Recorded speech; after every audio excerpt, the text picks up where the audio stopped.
Good morning students. कक्षा 12 राजनीति विज्ञान की ऑनलाइन क्लासेस के अंतर्गत आपका बहुत बहुत स्वागत। हम पढ़ रहे थे लेसन नंबर 3 भारतीय संघीय व्यवस्था के आधारभूत तत्वों के संदर्भ में, जिसमें हमने भारतीय संघीय व्यवस्था के कुछ प्रमुख तत्वों के संदर्भ में अध्ययन कर लिया था। उसमें हम पढ़ रहे थे एकात्मक शासन के लक्षणों के संदर्भ में। तो एकात्मक शासन के लक्षणों के संदर्भ में हम जानने का प्रयास करें कि भारत की जो संघीय व्यवस्था है उसमें एकात्मक शासन के लक्षण कौन कौन से मौजूद हैं। तो इस दिशा में एकात्मक लक्षणों से आशय भारतीय संघीय व्यवस्था में उल्लेखित उन लक्षणों से होता है जिनमें यानी सेंट्रलाइजेशन अर्थात केंद्रीयकरण की प्रवृत्ति होती है। केंद्र की ओर वे विशेषताएं झुकी हुई होती हैं, अर्थात केंद्र को अधिक प्रभुत्व या अधिक शक्तिशाली जो वे विशेषताएं मानती हैं उन्हें हम मूलतः एकात्मक शासन के लक्षणों के नाम से जानते हैं, जिसमें हम कुछ उन विशेषताओं की ओर प्रकाश डालने की कोशिश करते हैं जो कि यानी सेंट्रल गवर्नमेंट यानी केंद्र सरकार या एकात्मकता की ओर क्या है झुकी हुई हैं। जिसमें हम देखते हैं कि एक संविधान का होना, एक संविधान, भाई भारत का जो संविधान है संपूर्ण भारत का एक संविधान है। भारत की जो इकाइयां हैं अर्थात उसके राज्य और उसके संघ शासित जो क्षेत्र हैं उनका अलग से कोई संविधान नहीं होता, केंद्र का एक संविधान होता है, यानी संपूर्ण भारत का एक संविधान होता है जो कि यानी एकात्मकता की ओर एक झुका हुआ लक्षण है, जिसमें केंद्र को अधिक प्रभुत्व संपन्न अधिक शक्तिशाली क्या है दर्शाया गया है। यानी यदि स्टेट्स का केंद्र शासित प्रदेशों का अलग से संविधान होता तो वह एकात्मक शासन का लक्षण नहीं होता, अर्थात एक संविधान का होना एकात्मक लक्षण है जो कि भारतीय संघीय व्यवस्था के अंतर्गत मौजूद है, क्योंकि भारत का अपना एक संविधान है। नेक्स्ट हम जानने की कोशिश करें दूसरा एकात्मक शासन का एक महत्वपूर्ण लक्षण जिसे हम कहते हैं अवशिष्ट शक्ति। अवशिष्ट शक्ति।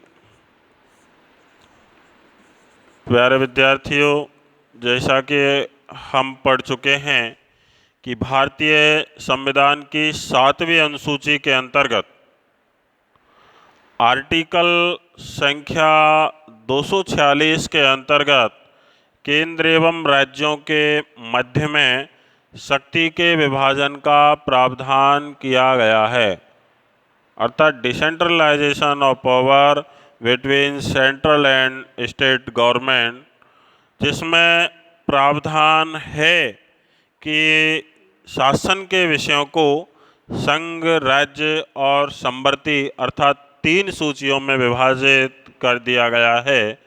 वह विषय जो इन तीनों ही सूचियों में उल्लेखित नहीं है उस विषय को कहा जाता है अवशिष्ट विषय। और अवशिष्ट विषय पर कानून बनाने की जो शक्ति होती है भारत की संघ सरकार की होती है, भारत की केंद्र सरकार की होती है, सेंट्रल गवर्नमेंट की होती है, जिसका प्रावधान भारतीय संविधान के आर्टिकल 248 के अंतर्गत किया गया है, अर्थात आर्टिकल 248 के अनुसार अवशिष्ट विषयों पर कानून बनाने की जो शक्ति है वो केंद्र सरकार को होती है, अर्थात हम कह सकते हैं कि अपशिष्ट मामलों का केंद्र के पक्ष में होना एकात्मक शासन का एक क्या होता है लक्षण होता है। इस प्रकार से प्यारे विद्यार्थियों हमने जानने का प्रयास किया कि भारत का अपना एक संविधान का होना, अवशिष्ट मामलों पर कानून बनाने की शक्ति का केंद्र के पास में होना एकात्मक शासन के क्या हैं लक्षण हैं। नेक्स्ट अन्य कुछ लक्षणों पर हम प्रकाश डालने की कोशिश करें तो तीसरा एक लक्षण होता है संविधान संशोधन। संविधान संशोधन, भाई संविधान में जो संशोधन करने की जो शक्ति होती है वह संविधान में संशोधन करने की शक्ति केंद्र की यानी देश की संसद के पास में है, जो कि एकात्मक शासन का लक्षण है। जैसा कि विद्यार्थियों आप जानते हैं कि भारतीय संविधान में संविधान संशोधन की जो प्रेरणा है दक्षिणी अफ्रीका के संविधान से ली गई, जिसका प्रावधान भारतीय संविधान के आर्टिकल 368 के अंतर्गत किया गया है।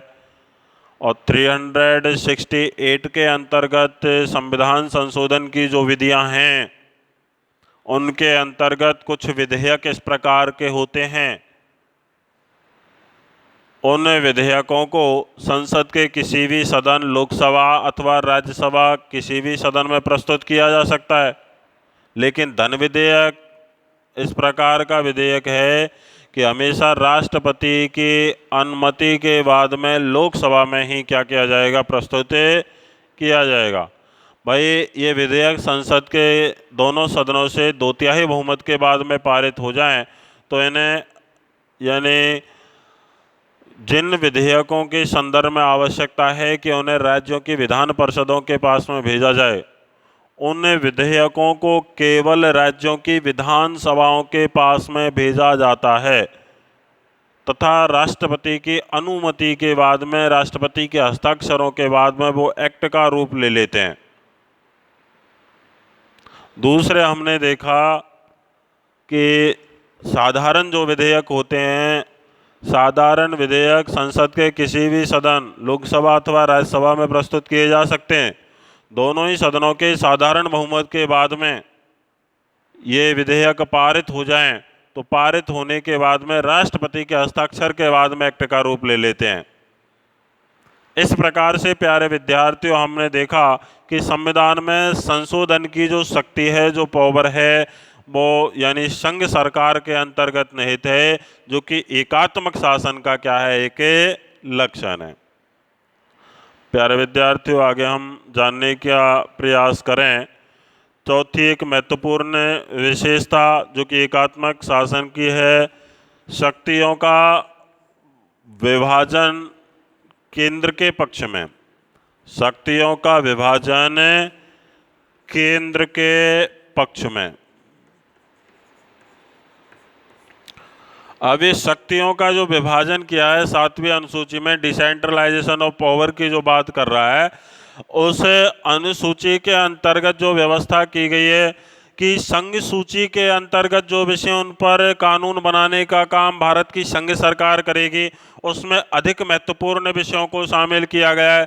जिन विषयों का नेशनल लेवल पर अपना इम्पोर्टेंस है, राष्ट्रीय महत्व के जो विषय हैं उन विषयों को शामिल किया गया है, जिसमें है रेलवे है, डाक है, राष्ट्रीय सुरक्षा है, विदेशी मामले हैं, मुद्रा है, जनसंख्या है। अति महत्वपूर्ण जो विषय हैं उन अति महत्वपूर्ण विषयों को स्थान दिया गया है संघ सूची के अंतर्गत। राज्य सूची के अंतर्गत केवल स्थानीय महत्व के विषय जैसे राजस्व मामले, पंचायती राज आदि को शामिल किया गया है।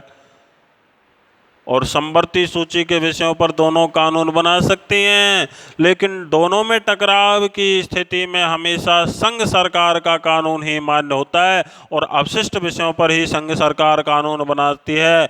इस प्रकार से यह स्पष्ट होता है कि शक्तियों का विभाजन केंद्र के पक्ष में, क्योंकि अधिक महत्वपूर्ण जो शक्तियां हैं वो केंद्र सरकार को सौंपी गई हैं। समवर्ती सूची में भी टकराव होता है तो केंद्र का कानून मान्य होगा, अर्थात शक्तियों का जो विभाजन है वो केंद्र सरकार के पक्ष में किया गया है, जो कि एकात्मक शासन का क्या है, एक लक्षण है। आपातकालीन शक्तियां है ना, आपात जो कालीन शक्तियां हैं, ये आपातकालीन शक्तियां केंद्र के पक्ष में हैं।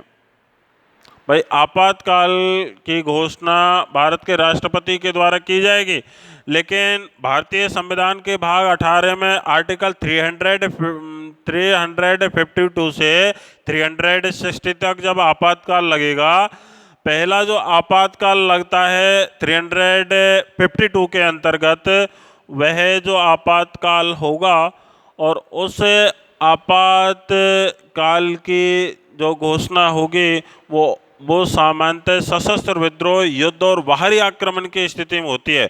सशस्त्र विद्रोह, युद्ध एवं बाहरी आक्रमण की स्थिति में देश अथवा देश के किसी भाग के अंतर्गत आपातकाल की घोषणा भारत के राष्ट्रपति के द्वारा की जा सकती है। लेकिन इस प्रकार का जो आपातकाल देश में लागू होता है, इसके भारत के केंद्रीय मंत्रिमंडल की सिफारिश के बाद में ऐसा होता है, और यानी संसद की स्वीकृति के बाद में इसकी समयावधि को बढ़ाया भी जा सकता है। आर्टिकल संख्या 356 के अंतर्गत जब किसी राज्य का शासन संवैधानिक नियमों के अनुरूप नहीं चल रहा होता है, तो ऐसी स्थिति में भारत के राष्ट्रपति के द्वारा संबंधित राज्य के अंतर्गत यानी राष्ट्रपति शासन की घोषणा की जाती है। सामान्य शब्दों में जिसे है ना क्या कहा, यानी आपातकाल की घोषणा होती है जिसे सामान्य शब्दों में राष्ट्रपति शासन कहा जाता है।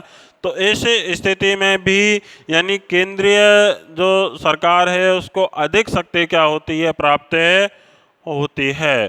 तो इस प्रकार से आर्टिकल संख्या 360 के अंतर्गत भी हम देखते हैं, तो देश अथवा देश के किसी भाग के अंतर्गत वित्तीय संकट होने की स्थिति में यानी आपातकाल की क्या की जा सकती है, घोषणा की जा सकती है।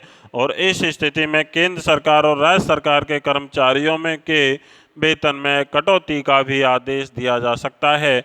इस प्रकार से प्यारे विद्यार्थियों, हमने देखा कि आपातकालीन जो उपबंध हैं, आपातकालीन जो प्रावधान हैं, इन प्रावधानों के संदर्भ में भी जो अधिक शक्ति है वह अधिक शक्ति भारत की केंद्र सरकार को सौंपी गई है। भारत के संघ सरकार को अधिक शक्तियाँ क्या गई हैं, सौंपी गई हैं।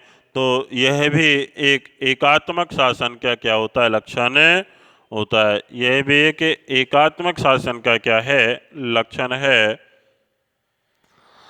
नेक्स्ट अगली हम विशेषता देखें, राज्यों यानी राज्यसभा में राज्यों का असमान वितरण। राज्यसभा में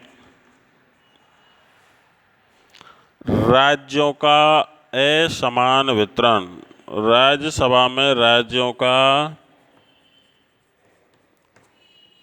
असमान वितरण। तो राज्यों में राज्यसभा के अंतर्गत स्थानों के आवंटन का जो प्रावधान है वह भारतीय संविधान की 4ठी अनुसूची के अंतर्गत किया गया है, जिसमें हम देखें कि राज्यसभा में राजस्थान से जो सीटें होती हैं वो 10 सीटें होती हैं, जबकि भारत में सर्वाधिक जो सीटें होती हैं वो उत्तर प्रदेश से होती हैं, 31 सीटें। यानी 31 जो सीटें होती हैं वो कहाँ से होती हैं, उत्तर प्रदेश से होती हैं। तो प्रत्येक राज्य से राज्यसभा में सीटों का जो निर्धारण है वो अलग अलग किया गया है, क्योंकि जनसंख्या के आधार पर किया गया है। तो राज्यों से राज्यसभा में सीटों का असमान वितरण है। इस असमान वितरण का होना भी एक कैसा लक्षण होता है, एकात्मक शासन का क्या है, लक्षण है।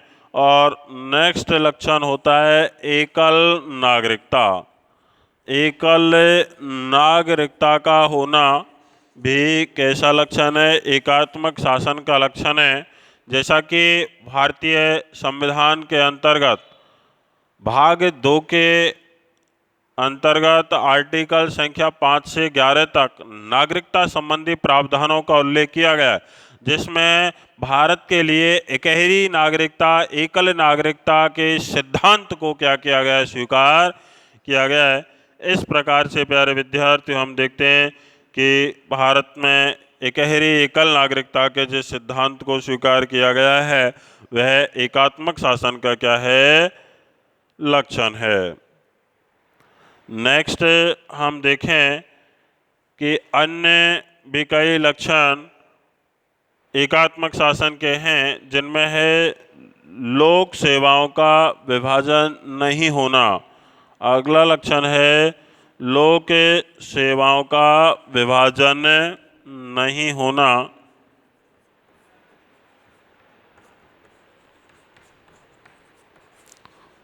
लोक सेवाओं का विभाजन नहीं होना भी कैसा लक्षण होता है? एकात्मक शासन का लक्षण होता है। यानी आर्टिकल 312 के अंतर्गत प्रावधान किया गया है कि नई अखिल भारतीय सेवाओं के सृजन का जो काम है, अखिल भारतीय सेवाओं के सृजन, जैसे अखिल भारतीय सेवाएं हैं, आईएएस है, आईपीएस है, आईएफएस है, तो अखिल भारतीय सेवाओं के सृजन का कार्य भारत की राज्यसभा के द्वारा किया जाएगा। आर्टिकल 312 के अनुसार, आर्टिकल 312 के अंतर्गत प्रावधान है कि नई अखिल भारतीय सेवाओं का सृजन भारत की राज्यसभा करेगी, जो कि एकात्मक शासन का क्या है? लक्षण है। नई अखिल भारतीय सेवाओं के सृजन का काम है, राज्यों के विधानमंडल नहीं करेंगे। अर्थात ये कैसा लक्षण होता है? एकात्मक शासन का क्या है? लक्षण है। नेक्स्ट हम देखते हैं, यानी एकीकृत न्यायपालिका का होना, है ना। नेक्स्ट हम बात करें कि एकल संगठित न्याय व्यवस्था, एकल संगठित न्याय व्यवस्था, जिसे हम एकीकृत न्यायपालिका कह सकते हैं, यह भी एक एकात्मक शासन का लक्षण होता है, क्योंकि भारत में जिस न्यायपालिका के स्वरूप को स्वीकार किया गया है वह एकीकृत या एकल संगठित न्याय व्यवस्था जिसको हम कह सकते हैं, क्योंकि जिसके सर्वोच्च शिखर जो है, सर्वोच्च शिखर पर भारत का यानी सर्वोच्च न्यायालय विराजमान होता है। मध्यम कड़ी के अंतर्गत उच्च न्यायालय और निचले स्तर पर अधीनस्थ न्यायालयों की क्या की गई है? व्यवस्था की गई है। इस प्रकार से प्यारे विद्यार्थियों, हमने देखा कि एकल संगठित न्याय व्यवस्था का होना भी किसका लक्षण होता है ना? यानी एकात्मक शासन का लक्षण होता है। नेक्स्ट हम कुछ देखें, राज्यों को पृथक अधिकार नहीं होना। राज्यों को पृथक अधिकार नहीं होना, राज्यों को पृथक अधिकार नहीं, राज्यों को पृथक अधिकारों का नहीं होना भी एक एकात्मक शासन का लक्षण है। और नेक्स्ट हम देखें कि राज्यों की सीमाओं में परिवर्तन होते राज्यों की सहमति अनिवार्य नहीं होना। सीमाओं के परिवर्तन हेतु राज्यों की सहमति आवश्यक नहीं। सीमाओं के परिवर्तन हेतु राज्यों की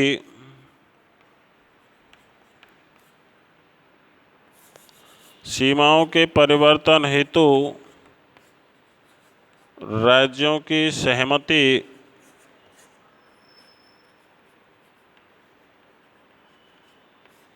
आवश्यक नहीं होना भी एक एकात्मक शासन का लक्षण है। नेक्स्ट हम देखें कि प्रारंभिक बातों में एक रूपता का होना। प्रारंभिक बातों में एक रूपता का होना भी एकात्मक शासन का क्या है? लक्षण है। इसी प्रकार से प्यारे विद्यार्थियों, हमने एकात्मक शासन के कई महत्वपूर्ण लक्षणों को जानने का प्रयास किया और एकात्मक शासन के कई महत्वपूर्ण लक्षणों के अंतर्गत जो लक्षण विराजमान हैं, उन लक्षणों में हमने देखा कि एक तो भारत का अपना एक संविधान है और एक संविधान का होना यानी एकात्मक शासन का लक्षण है। दूसरे, अवशिष्ट मामलों का केंद्र के पक्ष में होना भी एकात्मक शासन का लक्षण होता है। संविधान संशोधन में जो शक्ति है वो अधिक संघ सरकार को है, यह भी एक एकात्मक शासन का लक्षण है। शक्तियों के विभाजन का केंद्र के पक्ष में होना भी एकात्मक शासन का लक्षण है। और आपातकालीन जो प्रावधान है आपातकालीन प्रावधानों में भी भाग 18 में अधिक जो शक्ति है वो भारत की संघ सरकार को सौंपी गई है, जो भी एक एकात्मक शासन का लक्षण है। राज्यसभा में राज्यों का असमान वितरण होना, अलग अलग राज्य से राज्यसभा की अलग अलग सीटें होती हैं, जो भी एक एकात्मक शासन का लक्षण है। और भारत में एकहरी नागरिकता, एकल नागरिकता के जिस सिद्धांत को अपनाया गया है वह भी एक एकात्मक शासन का लक्षण होता है। और लोक सेवाओं के विभाजन का नहीं होना भी यह एकात्मक शासन का लक्षण है। एकल संगठित न्याय व्यवस्था का होना भी एकात्मक शासन का एक लक्षण होता है। राज्यों को यानी पृथक अधिकार नहीं होना तथा सीमाओं के परिवर्तन हेतु राज्यों की सहमति आवश्यक नहीं होना तथा प्रारंभिक बातों में एक रूपता का होना एकात्मक शासन के लक्षण होते हैं। इस प्रकार से प्यारे विद्यार्थियों, इस के अंतर्गत हमने भारतीय संघीय व्यवस्था के कुछ एकात्मक लक्षणों को जानने का प्रयास किया। अग्रिम वीडियो के अंतर्गत इस अध्याय के अन्य शेष भाग को हम जानने का प्रयास करेंगे। तब तक के लिए जय हिंद, जय भारत, थैंक यू।